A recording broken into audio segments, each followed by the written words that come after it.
بسم اللہ الرحمن الرحیم۔ السلام علیکم دوستو، آج ہم بات کریں گے قوم عاد کے بارے میں۔ کیا آپ قوم عاد کے بارے میں جانتے ہیں؟ 800 سے 900 سال کی عمر، نہ بوڑھے ہوتے نہ بیمار ہوتے۔ قوم عاد ایک ایسی قوم تھی جو بڑے طاقتور تھے۔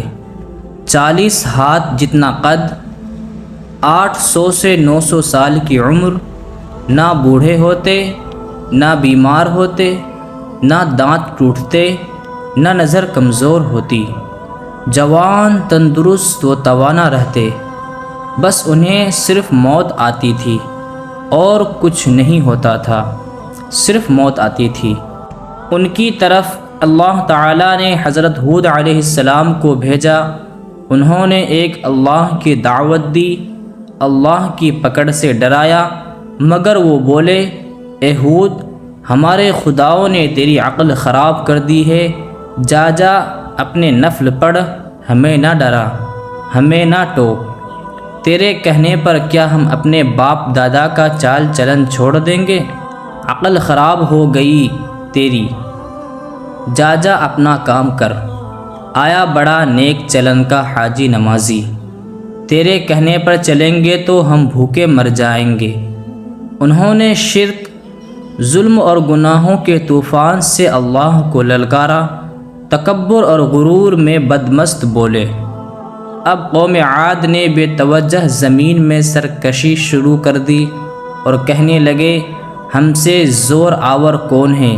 کیا انہیں یہ نظر نہ آیا کہ جس نے اسے پیدا کیا وہ ان سے بہت ہی زیادہ زور آور ہے؟ وہ آخر تک ہماری آیتوں کا انکار ہی کرتے رہے۔ کوئی ہے ہم سے زیادہ طاقتور؟ ہمیں کس سے ڈراتے ہو؟ اللہ نے قحط بھیجا، بھوک لگی، سارا غلہ کھا گئے، مال مویشی کھا گئے، حرام پر آ گئے، چوہے بلی کتے کھا گئے، سانپ کھا گئے، درخت گرا کر اس کے پتے کھا گئے۔ بھوک نہ مٹی، نہ بارش ہوئی، نہ قطرہ گرا، نہ غلہ اگا۔ پھر تنگ آ کر اپنا ایک وفد بیت اللہ بھیجا۔ ان کا دستور تھا جب مصیبت آتی تو اوپر والے کو پکار اٹھتے، جب دور ہو جاتی تو اپنے بتوں کو پوجنے لگتے۔ بیت اللہ وفد گیا اور کہا کہ ہمارے لیے اللہ سے دعا کرو کہ بارش برسائے۔ اللہ نے 3 بادل پیش کیے، کالا، سفید، سرخ۔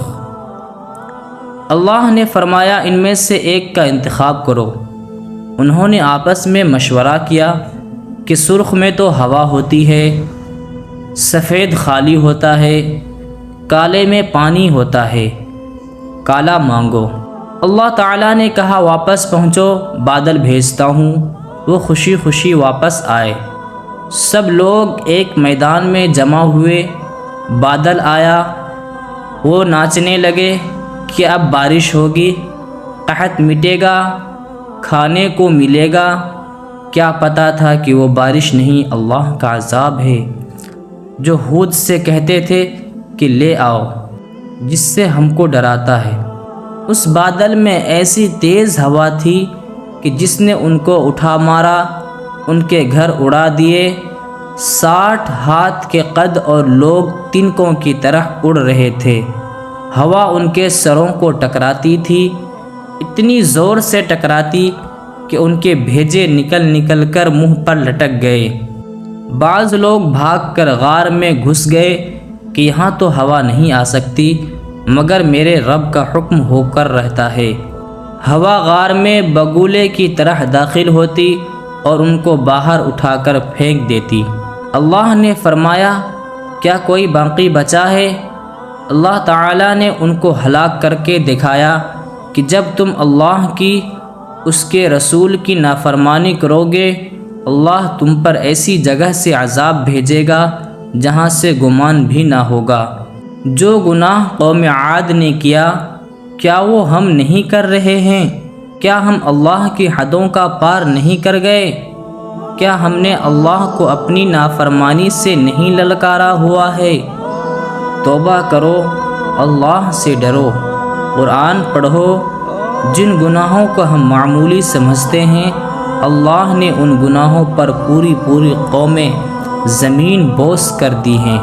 اللہ تعالی ہم سب کو عمل کرنے کی توفیق عطا فرمائے، آمین ثم آمین۔